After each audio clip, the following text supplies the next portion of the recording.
더불어민주당 이재명 후보와 이낙연 전 대표가 잠시 뒤에 오찬 회동을 하기로 했습니다. 내부 갈등설을 불식시키고 원팀 기조를 다시 확인할 것으로 보입니다.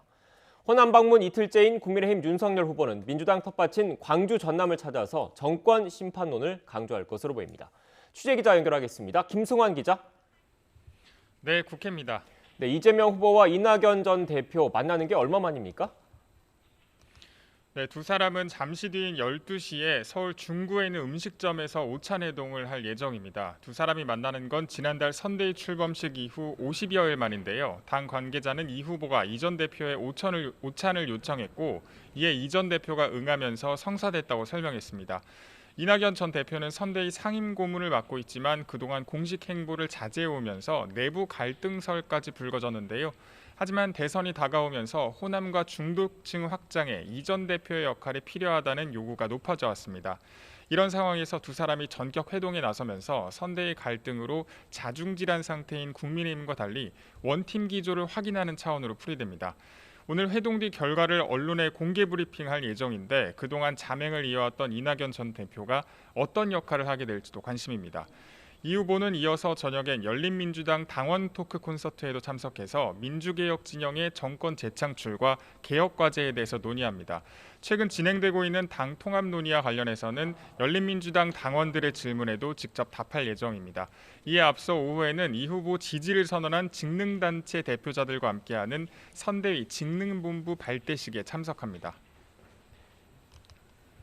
네, 이번엔 윤석열 후보 소식도 짚어보죠. 오늘 광주 전남에선 어떤 일정을 소화합니까?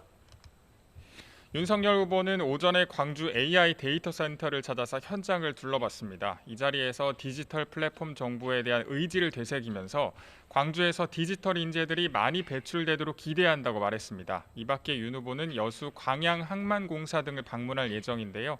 과학강국과 해양강국의 전진기지로서 호남에 대한 비전을 제시하겠다는 계획입니다. 또 민주당에 대한 심판론도 함께 부각할 예정입니다. 윤 후보는 오전에 올린 SNS에서 김대중 전 대통령의 용서와 화해 정신은 온데간데 없고 편가를 기해만 골몰하는 민주당을 호남이 따끔하게 혼내달라고 호소했습니다. 이런 가운데 선대위를 둘러싼 갈등의 여지는 계속되는 모양새입니다. 선대위 직무에서 물러난 이준석 대표는 오늘 언론 인터뷰에서 김종인 총괄선대위원장을 빼고 조직을 전부 해체해야 한다고 주장했습니다.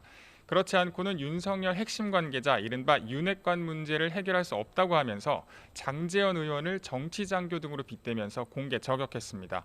이에 대해 장제원 의원은 SNS에 왜 할 말이 없겠느냐면서도 진흙탕 싸움에만 빠져있는 모습을 보일 수 없다며 참고 또 참겠다고 응수했습니다. 김종인 총괄선대위원장은 오전에 열린 국민의힘 중앙선대위 회의에서 이른바 윤핵관 문제에 대해서 경고했는데요. 직접 들어보시죠.